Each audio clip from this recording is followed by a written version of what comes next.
નમસ્કાર વિદ્યાર્થી મિત્રો, તમારું ખૂબ ખૂબ સ્વાગત છે મારી આ ચેનલ સ્ટડી વિથ નેન્સીમાં। જો હજી સુધી તમે મારી આ ચેનલને સબસ્ક્રાઈબ ના કરી હોય તો જલ્દીથી સબસ્ક્રાઈબ કરજો। આજે આપણે પ્રકરણ નંબર 5 વર્ગ અને વર્ગમૂળ સ્વાધ્યાય 5.1નો પ્રશ્ન નંબર 2 અને પ્રશ્ન નંબર 3 જોઈશું। તો જુઓ, અહીં આપણને પ્રશ્ન નંબર 2 આપેલો છે કે નીચેની સંખ્યાઓ માટે સ્પષ્ટ છે કે તે પૂર્ણ વર્ગ સંખ્યા નથી, કારણ જણાવો। કે શું કીધેલું છે કે જે નીચે આપણને સંખ્યા આપેલી છે તે પૂર્ણ વર્ગ સંખ્યા નથી। પૂર્ણ વર્ગ સંખ્યા એટલે કે કોઈ સંખ્યાનો વર્ગ, એને શું કહેવાય? પૂર્ણ વર્ગ સંખ્યા કહેવાય, કે જેનું વર્ગમૂળ આપણે ના કાઢી શકીએ, કે જેનો પૂર્ણ વર્ગ સંખ્યા નથી, એટલે કે કોઈ તે સંખ્યા કોઈનો વર્ગ નથી। તો આપણે નીચેના જે સંખ્યાનો છે એને આપણે જોઈને સ્પષ્ટ રીતે કહી શકીએ કે આ જે સંખ્યા છે એ કેવી છે? પૂર્ણ વર્ગ સંખ્યા નથી। તો કારણ જણાવો, કે આપણને રકમમાં શું કહી જ દીધું છે કે આ સંખ્યા કેવી છે? પૂર્ણ વર્ગ સંખ્યા નથી, પણ કેમ નથી આપણે જણાવવાનું છે।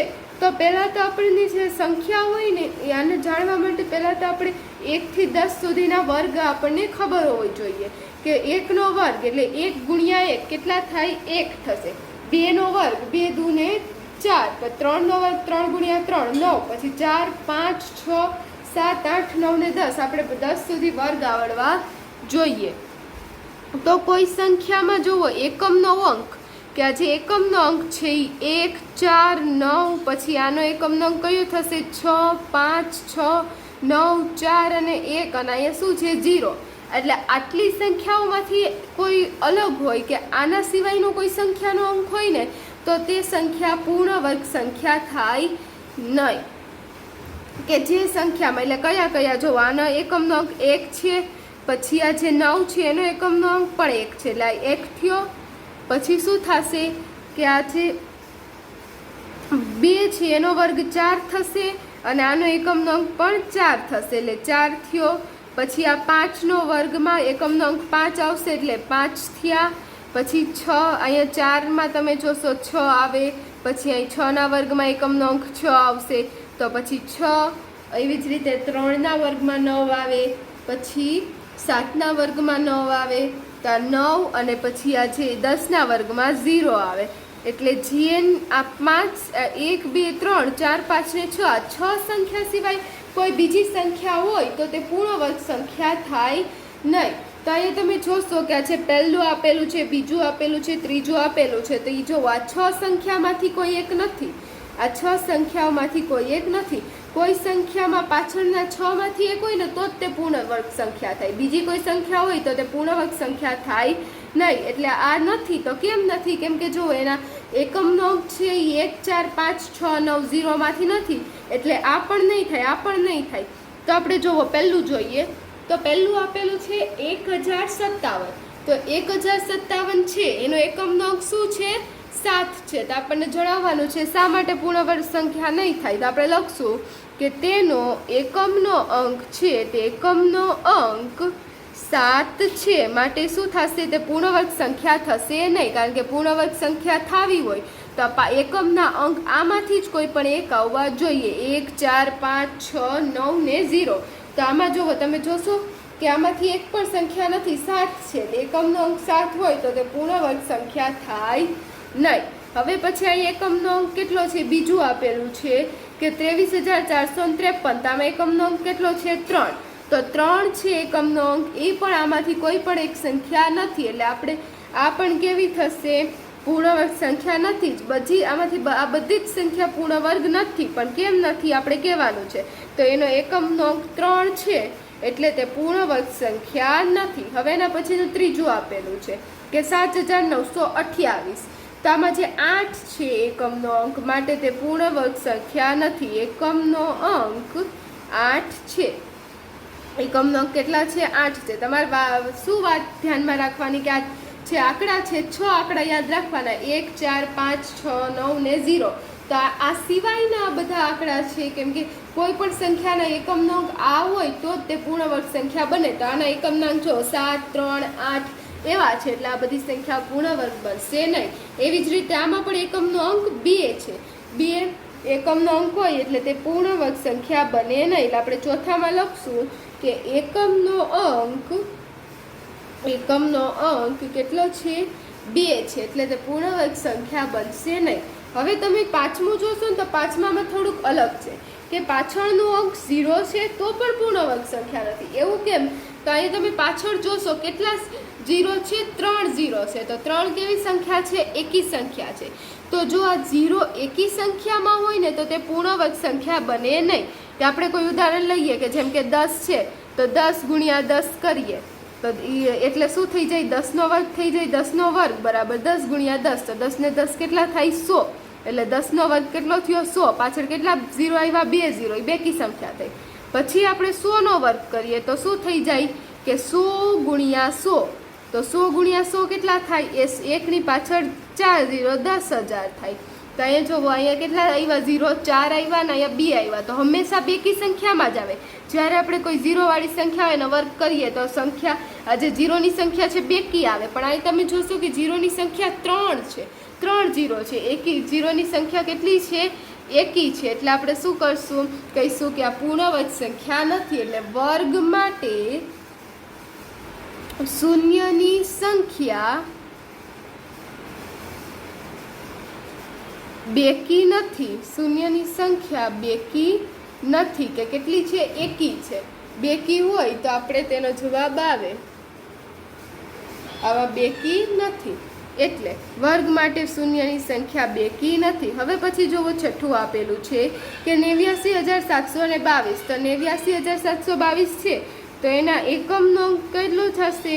તો એને એકમનો અંક 2 આપેલો છે. એટલે એકમનો અંક 2 હોય તો તે પૂર્ણ વર્ગ સંખ્યા બને નહીં. એટલે એકમનો અંક 2 છે. હવે એના પછીનું સાતમું આપેલું છે કે શું આપેલું છે? 2,22,000. તો 2,22,000 છે એમાં એકમનો અંક 0 છે. પણ તમે જોશો 1 2 અને 3 0 છે. 3 0 છે એટલે 3 એકી સંખ્યા છે. એટલે તેનો પણ આપણે તે પણ કેવી થશે? પૂર્ણ વર્ગ સંખ્યા થશે નહીં. કારણ કે વર્ગ માટે છે 0ની સંખ્યા છે. વર્ગ માટે 0ની સંખ્યા બેકી હોવી જરૂરી છે. બેકી હોવી જરૂરી છે. ત્યાં જોવો આપણા સાતમાનું થયું. હવે એના પછી આઠમું આપેલું છે. તો એમાં શું આપેલું છે? 5,05,050. તો જો ભાઈ 5,05,050 છે તેમાં એકમનો અંક 0 છે અને 0 કેટલી વાર છે? એક જ વાર છે. એટલે એક જ વાર છે એટલે એ એકી છે. એટલે બેકી નથી. એટલે આપણે લખશું વર્ગ માટે 0ની સંખ્યા બેકી હોવી જરૂરી છે. બેકી હોવી જરૂરી છે. તો આ જોવો આપણા આઠમાનો જવાબ આવ્યો. આપણા પ્રશ્ન નંબર 2 થયો. હવે એના પછી પ્રશ્ન નંબર 3 જોઈએ. તો જો ત્રીજો પ્રશ્ન આપેલો છે કે નીચે આપેલી સંખ્યાઓમાંથી કઈ સંખ્યાઓનો વર્ગ કરતા મળતી સંખ્યા એકી હશે?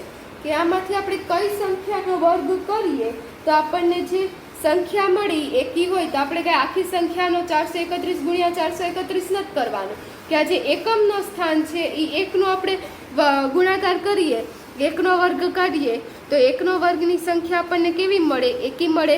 તો તે એકી થાય. અને જો બેકી ન મળે તો બેકી મળે તો તે બેકી થાય. તો અહીંયા તમે જુઓ કે આપણને 1 થી 10ના વર્ગ આપેલા છે.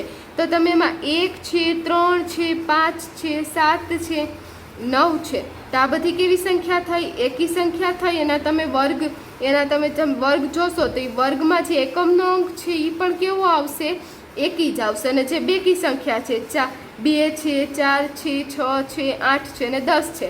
તો એ બેકી સંખ્યાના જે એકમનો અંક છે, વર્ગના એકમનો અંક તમે જોશો તો કેવો આવશે? બેકી જ આવશે. કે આ જે એકનો વર્ગ છે તો એનો એકમનો અંક કેટલો આવ્યો? 1 આવ્યો. એટલે આ એક એકી છે અને એનો વર્ગનો એકમનો અંક પણ કેવો આવ્યો? એકી આવ્યો.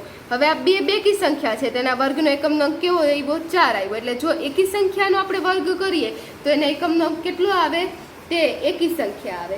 અને જો બેકી સંખ્યાનો વર્ગ કરીએ તો એનો એકમનો અંક કેટલો આવે? બેકી સંખ્યા આવે. તો હવે જોવું, આમાં પહેલી સંખ્યા આપેલી છે 431. તો 431 એમાં એકમનો અંક 1 છે એટલે સંખ્યા કેવી થશે? એકી સંખ્યા થશે. તો એકી સંખ્યા હોય તો આપણે એનો વર્ગ કરીએ તો જે સંખ્યા મળે એ પણ કેવી હોય? એકી હોય. એટલે આપણે લખશું કે એકમનો અંક એક હોવાથી વર્ગ કરતા મળતી સંખ્યા કેવી થશે? એકી થશે. એકમનો અંક 1 છે એટલે તે એકી છે, તો આપણે વર્ગ કરીએ તે સંખ્યા પણ કેવી થશે? એકી હશે. પછી જોવો બીજું આપેલું છે કે 2826, તો જે 2826 છે એમાં એકમનો અંક કેટલો છે? 6 છે. તો હવે જે એકમનો અંક 6 છે તો આ કેવી સંખ્યા થાય? બેકી સંખ્યા થાય. તો બેકી સંખ્યા થાય તો એનો વર્ગ પણ કેવો થાય? વર્ગના એકમનો અંક પણ કેવો થાય? બેકી થાય. એટલે આપણે લખશું એકમનો અંક 6 હોવાથી વર્ગ કરતા મળતી સંખ્યા કેવી થશે? બેકી થશે. સંખ્યા બેકી થશે. એટલે આપણને શું પૂછેલું હતું? એકી સંખ્યા હશે માટે તેથી તે કેવી હશે? તો અહીંયા આપણને પૂછેલું હતું એકી સંખ્યા હશે, તો એકી સંખ્યા નથી, તેથી તે એકી સંખ્યા હશે નહીં. તેથી તે એકી સંખ્યા હશે નહીં. કે આપણને જો એકમનો અંક 6 હતો, 6 બેકી સંખ્યા છે એટલે એને આપણે વર્ગ કરીએ તો આપણને જવાબમાં જે સંખ્યા આવે એ કેવી હોય? બેકી હોય. તો આપણને પ્રશ્નમાં એકી સંખ્યા હશે એ પૂછેલું છે, તો બેકી નહીં હોય, તે બેકી સંખ્યા છે એટલે તે એકી હશે નહીં. તો આ બીજાનું આવ્યું. હવે ત્રીજું જોઈએ. હવે જુઓ ત્રીજું આપેલું છે 7779. તો હવે જુઓ આમાં એકમનો અંક કેટલો છે? 9. 9 કેવી સંખ્યા છે? એકી સંખ્યા. એટલે આપણે લખશું એકમનો અંક 9 હોવાથી વર્ગ કરતા મળતી સંખ્યા કેવી હશે? વર્ગ કરતા મળતી સંખ્યા એકી હશે. સંખ્યા એકી હશે.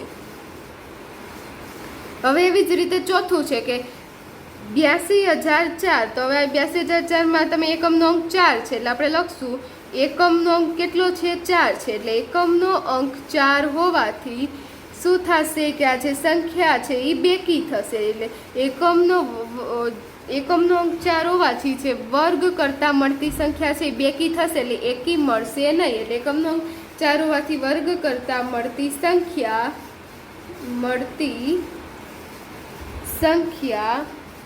એકી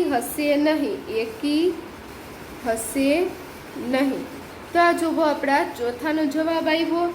અને અહીં આપણો જે પ્રશ્ન નંબર 2 અને પ્રશ્ન નંબર 3 હતો તે પૂર્ણ થાય છે. જો તમને વિડીયો પસંદ આવ્યો હોય તો લાઈક શેર સબસ્ક્રાઈબ કરજો. જો હજી સુધી તમે મારી આ ચેનલને સબસ્ક્રાઈબ ના કરી હોય તો જલ્દીથી સબસ્ક્રાઈબ કરજો, જેથી તમને મારા બધા જ વિડીયો સૌથી પહેલાં મળી રહે. Thanks for watching.